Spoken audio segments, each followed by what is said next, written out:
way. So here's the first question. It's from Brandon Ostrach. He said, why'd you get into the podcast, and who inspired you to start your own brand and all that jazz? So I figured I'd take on this one first. What got me into doing the podcast? I was sitting at a cafe in Barcelona maybe 4 years ago. I was with my friend Michelle, who I just met at that time. She's a DJ, 90s hip-hop DJ that my friend Catfish had just introduced me to, and I was sitting there with her at a cafe in the middle of the day. She told me that she learned how to DJ from Spinderella from Salt and Pepper. So I thought that was pretty interesting. I sat there and I had like an hour-long conversation with her where I was just sort of asking her all the different details. It really kind of got my brain sort of going down that pathway of just like asking her every relevant thing that I could think of that would relate to her career that she was apparently pretty successful with. And it just kind of occurred to me at a certain point, like, damn, I actually feel like I'm kind of good at this, and I really enjoy it. I really like just like taking somebody that I don't know anything about and just sitting there and just learning as much as I can about them. So I had that idea fresh in my head for a while, and I had a few little false starts in terms of doing the BMX podcast. I didn't have a store back when I started, so I was doing them in my living room. And eventually I got pretty consistent with doing the BMX podcast, and I'll admit I was super nervous at the beginning to get started, you know, just because I was worried that the equipment wouldn't work right or that the footage wouldn't work right and everything like that. But I knew that the important thing was that if I just got started, if I just started to work towards my goal of having a podcast, that, you know, I would get less and less nervous every single time I did it. You know, I didn't know that I was going to be good at doing the podcast, and I didn't know that I was going to get any kind of success. So today we're going to give you guys a little bit of insight from No Jumper, the coolest podcast in the world, as Adam from No Jumper says. He always says that in the beginning of his videos. But anyways, let's get to the crux of the whole point that I made this video about. Why did I make this video? Well, I just wanted to give you guys a little insight on No Jumper and how it works. Well, it's really a quid pro quo thing. It's basically a reciprocal thing. So you see all of these guests that adam22 or whatever his name is, he has on his show. It's really about reciprocation, because he gets people that are trending, that are relevant, and that have some type of clout. For example, I'll give you guys an example. The Island Boys, the guys with the face tats and the crazy hair and the personality and the clout. He brings them in. The video gets 2 million almost views, and there you go, boom. Adam, he benefits from the video because the video gets 2 million views. And then the Island Boys benefit because they get more exposure on one of the biggest platforms on YouTube, like the biggest podcast on YouTube. So it's really a quid pro quo thing. I've already said that, but it's reciprocal, man. Like Adam's a very smart guy. Like the fact that he was, you know, I think it's not really more so about him being smart. I think it's really about riding a wave and just following a trend and starting early enough and being consistent and uploading constantly and having connections and having a team around you that's able to create good content. And, you know, it's just so many different things that you kind of have to look at. Now, I mean, he's not really the coolest podcast in the world, in my opinion. He's just a hack. He's a hack. But does he have talent? You know, I mean, that's questionable. It's very questionable, because how did he get these people on the platform at the beginning? I believe he had some type of connections from his time doing adult films. He made money doing that, little gigs here and there, and I think he built his connections. And then his persona. I think he does have a unique persona. He has a unique persona to the point where the tattoos are kind of part of his image. He uses that to kind of brand himself. And then he has all these other girls around him. And, you know, he's good at what he does. He's in the podcasting game, and he's doing well for himself. He mainly does hip-hop. He mainly interviews hip-hop artists, latest hip-hop artists. It's mostly the hip-hop industry that he interviews people around, like guys like DJ Vlad, DJ Academics, and 6ix9ine, and all those other guys, like those kind of people. He interviews those kind of people and gets them on the platform, and he gets a bunch of views. But there's really no information on this guy. No, like Adam. I mean, I don't really watch his podcast that much. I've watched maybe like one or two of them. I've watched the, what do you call it? The Island Boys podcast, and I've watched the Bandman Kivo podcast, and I watched the Matthew, the guy that's a con man, the Matthew guy, the guy, what's his name again? Matthew Cox. Yeah, I watched that interview as well. That's about it. Like, and a few other ones like DJ Vlad, but and the DJ Academics one, I believe too. But the thing is about Adam, he was able to capitalize on something. His image kind of was perfect for the industry. He has the right people around him. He was really at the right place at the right time. He did this early enough to the point where he was able to build his credibility over time. Let's see his oldest video. Now, he was doing BMX videos before. That's what he was doing videos on, and he was getting a decent amount of views. What is the worst BMX trick? Ralphie Ramos, just doing videos about BMXs. He's riding BMXs. Kind of interesting how he blew up out of nowhere and just started doing a podcast, which interesting.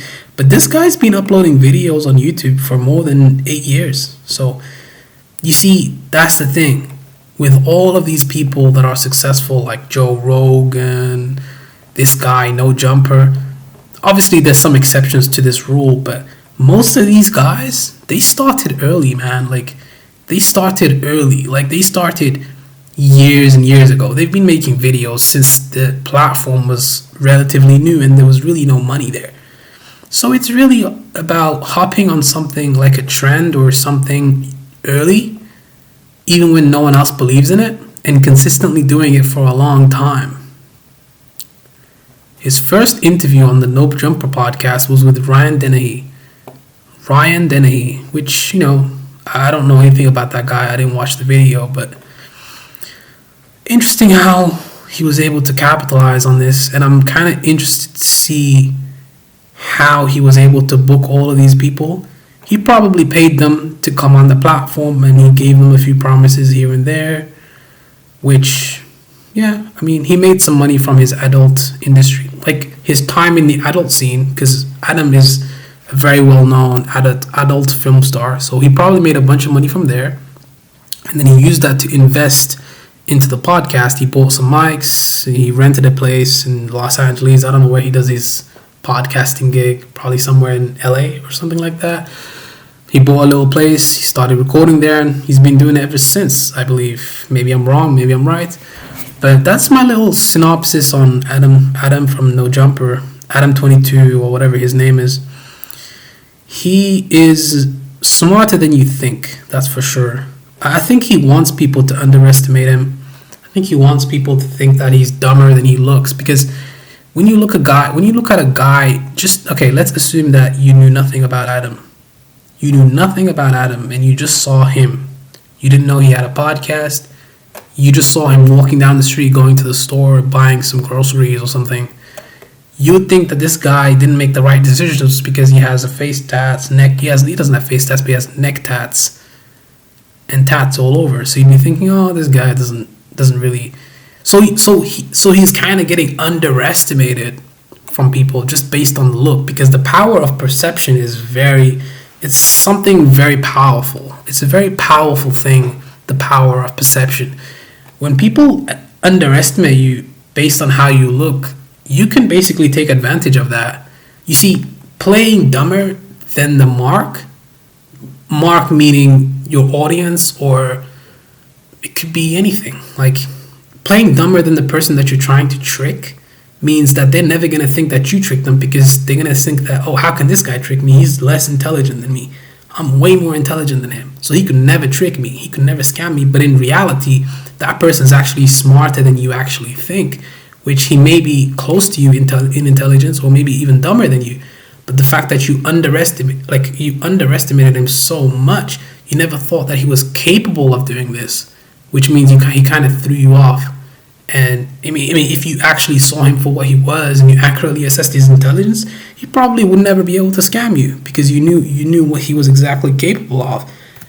And in this case, No Jumper, Adam, interesting. You know, the thumbnails are pretty generic, but he's been doing this long enough to the point that and he was able to book the right artists. At the beginning, he didn't really have anyone that was too in the know or the biggest or whatever. At the time, he didn't really have anyone that was like super big on the podcast, but you see the videos where he talks about himself with no person there, with no interviews, nobody really watches those videos, man. Nobody really watches them. So yeah, he's an interesting character, and the fact that he was able to capitalize off of his YouTube and create something is pretty interesting and admirable. He was able to create a business in a short space of time and capitalize, and that's pretty admirable in my opinion. What do I think of him as a person? I don't really give a shit, to be honest. Like, I just made this video to like kind of summarize his whole platform for you guys out there. He made a video called In Defense of Clickbait. Well, he has an image and a reputation to maintain, and he has the reputation. He has a reputation for making videos with latest hip-hop artists and stuff like that. So, and his videos are so clickbaity. I witnessed a murder, and he has a picture of a blunt in the thumbnail. Very original item, which the video is obviously clickbait, but I witnessed a murder holding a blunt in his hand. Like, how do those two things correlate? Like, clearly doing vlogs for Adam is not something that is as profitable as the podcasts. Responding to my haters and fans, like, come on, dude. Yeah, he's pretty talented at this stuff, but sooner or later, Adam is gonna dry. No, it's not gonna dry up. I don't think so. As long as he keeps having people that are relevant on his videos, then he's never gonna go out of style. He's always gonna be super in the know. He will always be relevant. As long as he has the latest people on his platform, he's always gonna be relevant. Always. And his outspoken nature to where he's always just happy to just say whatever is the case and basically just admit to everything that he's done makes him more, I think, relatable maybe in a way, because kind of like, obviously, you know, there's a lot of charlatans out there and stuff like that, which, you know, Adam is also a charlatan, but he's kind of more relatable because he says the stuff that nobody would say. Like, he admits to all of his drug use. He's just says things openly that you wouldn't say if you were him, right? Like, and that's what makes him so interesting, in my opinion. But anyway, guys, thanks for watching. I appreciate all of you guys. Peace.